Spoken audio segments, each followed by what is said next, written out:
Dobar dan, dobrodošli u našu virtualnu učionicu na otvorenu.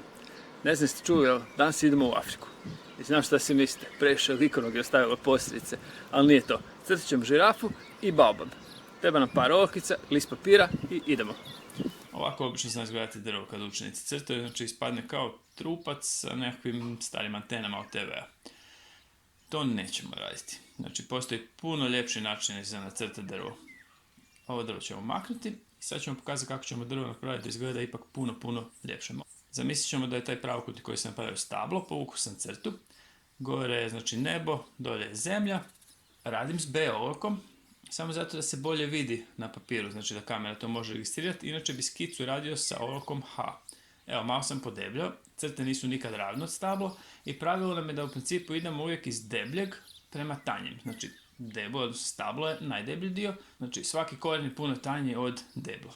I iz tanjeg dijela pređem u još tanji dio, sad svaki od ovih tankih dijelova mogu još dalje stanjiti. Isti princip funkcionira i za slikanje korijena i za slikanje krošnje.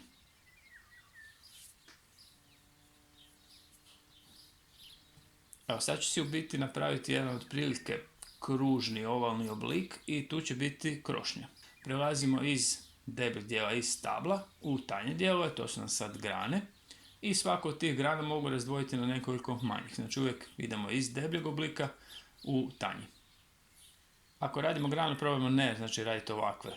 Pokrito to opet ne djeluje prirodno. Povucimo crtu koja nije potpuno ravna i možemo ovako dodati znači, iz nje drugu i taj dio jednostavno možemo zbrisati ako nas smeta. Znači možemo raditi i na takav način. Ili evo sa strane ću pokazati još. Recimo evo povukao sam dvije crte, to nam je buduća grana. I dodao sam na tu deblju granu malo tanju. I na nju sam dodao još tanju i sad dijelove ovdje gdje smo dodavali možemo jednostavno crtu brisati ako nas to smeta, ako to nećemo bojati. Tako recimo radimo temperom poslije, onda nam ne treba toliko detaljna skica. I svaku grančicu smo raširili dalje na još par i to nam je u biti dovoljno. Sad ću zacrtati otprilike oblik. Rekli smo da ćemo danas raditi afričko drvo baobab, ono ima tako malo izduženu krošnju. I evo to nam je dovoljno što se tiče drveta. Znači probajmo raditi uvijek drvo da izgleda prirodnije, uvijek iz debljih dijelova, iz većih dijelova prema tanjima. Još nam treba žirafa. Evo našao sam si fotkicu žirafe na internetu i sad ću malo skicirati. Ovo je osnovni dio tijela, evo najjednostavnije što mogu napraviti, to je otprilike oblik pravokutnika. Napravio sam u sredini papira, da ima mjesta i za vrat i za noge i vidimo ovaj, znači, liniju kosu koja će poslije postati vrat. Evo, otprilike trudimo se napraviti na kosu kao što vidimo na fotki, malo ću ovdje produžiti. Vidimo da je vrat ovdje širi, a da je ovdje uži i ova glava je kao otprilike trokut. Evo, sad ću malo povući crte za noge, evo, to je trbuh.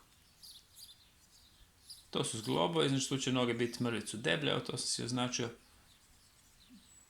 Znači dvije noge napred, malo mjesta za kopita ostavim.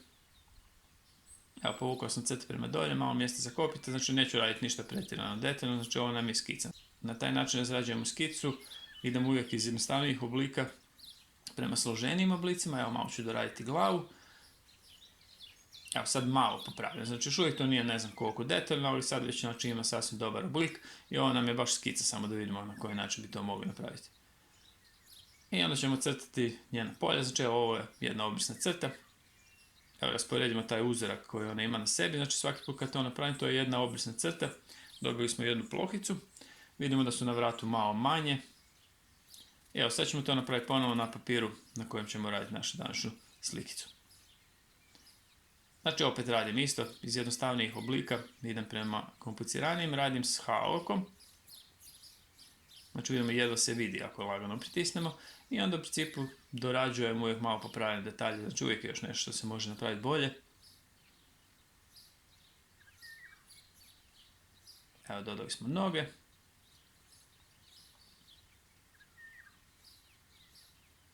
Napravio sam par crta, to će nam biti kao okvir. Taj okvir ćemo iskoristiti kao još jednu vježbu sjenčenja, znači trudit ćemo se s jedne strane napraviti tamnije, pa onda da ide lagani prijelaz prema svjetlim dijelovima. Crtam uzorak koji žirafa ima na sebi. Ta polja ćemo također iskoristiti kao vježbu. Sva ta polja ćemo ispuniti olovkom, ali nećemo ih ispunjavati isto. Neke od tih ploha će biti svjetlije, neke će biti tamnije. To ćemo postići tako da koristimo različite olovke i vježbat ćemo pritisak. Znači nećemo svaki put pritisnuti isto. Cilj nam je da sve ta polja izgledaju različito. Evo, nacrtali smo drvo, baobab. Nisam ucrtao korijen kao što smo radili na primjeru, se korijen ne vidi. Evo imamo olovke 3H, H, imam HB u sredini i B i 2B. Znači uvijek je ako ima broj još tamnija, recimo ako je recimo olovka B ili olovka 2B, ona koja je 2B, ta će biti tamnija. Ako bi imamo 4B, ta će biti još tamnija. Te plohe su nam prilika za vježbu. Znači koristit ću različite olovke i različite ću i pritisnuti. Cilj je da imamo raspon, znači neke plohe će biti svjetlije, neke će biti tamnije. Na taj način se vježbamo, znači koliko moram pritisnuti s određenom olovkom da bi dobio plohu koja je tamna ili svjetla toliko koliko želimo.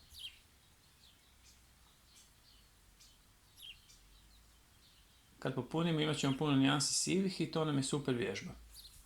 Evo sad ću još malo doraditi obris žirafe. Znači samo popravljam one linije koje sam prije radio i uvijek se trudim napraviti ljepše nego što je bilo prije. Sad dolazimo do drveta. Na drvetu ćemo isto napraviti vježbu sjenčenja. Prvi dio sam napravio s olovkom 2B koja je najtamnija, prošao sam više puta. Odredio sam da će na toj ljevoj strani stabla biti sjena, znači taj dio nam treba izgledati najtamnije. I onda sam prvo se prošao s olovkom B, malo sam manje pritisnuo, pa sam uzeo olovku HB koja je još svjetlija i isto sam znači varirao pritisak, pritisnuo sam još manje kad sam radio i onda sam još malo iscrtao s olovkom H, znači koja je tvrdi grafit i manje će ga ostati na papiru. I ovaj dio na sasvim desnoj strani stabla nisam ni dirao. I sad vidimo da imamo prelaz od svjetlijeg do tamnijeg dijela. To je nešto što zovemo tonska modelacija.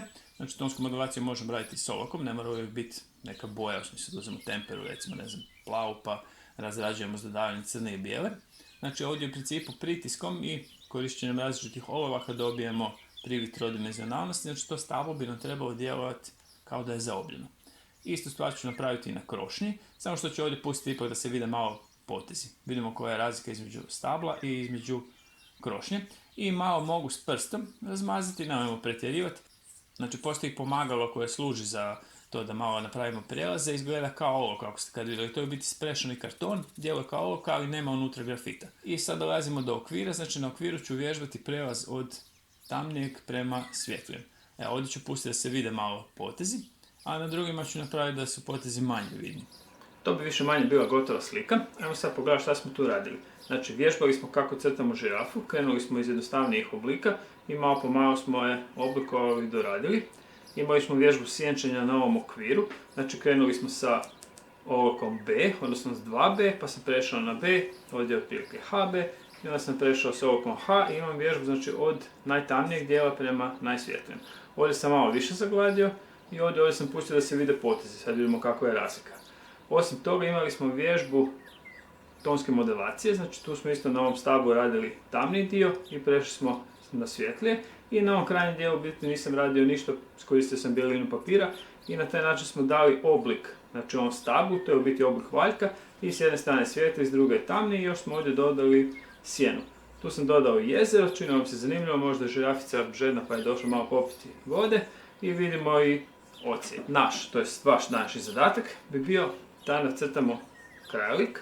U tom krajoliku nacrtate neku životinju, ne mora biti žirafa, može biti bilo koja druga životinja. Moglo bi recimo biti kornjača, na kornjačevom okupu bi isto mogli vježbati sjenčenje. I probajmo vježbati sjenčenje, možemo napraviti isto ovako neki okvir, pa na njemu vježbati. Ili možemo recimo na predmetima, znači na recimo drvima ili na bilo čemu drugom što će se pojavljivati u vašem krajoliku. Isto vježbamo uvijek svjetlije i tamnije dijelove. Koristimo si razne olovke, ne moramo ih imati puno, ali bilo bi super imati 3. Uvijek nam treba olovka H, olovka HB i olovka B. Znači H je najsvjetlija, HB nešto između i B najtamnija. I onda vidimo znači razlike koje nastaju kad koristimo razne olovke. Kao malu zanimljivost, ime žirafa je od arapske riječi zarafa, što znači brzo hoda ili brzo trči. I znamo već, pustimo se, budemo kreativni, bit će sve ok. Sretno.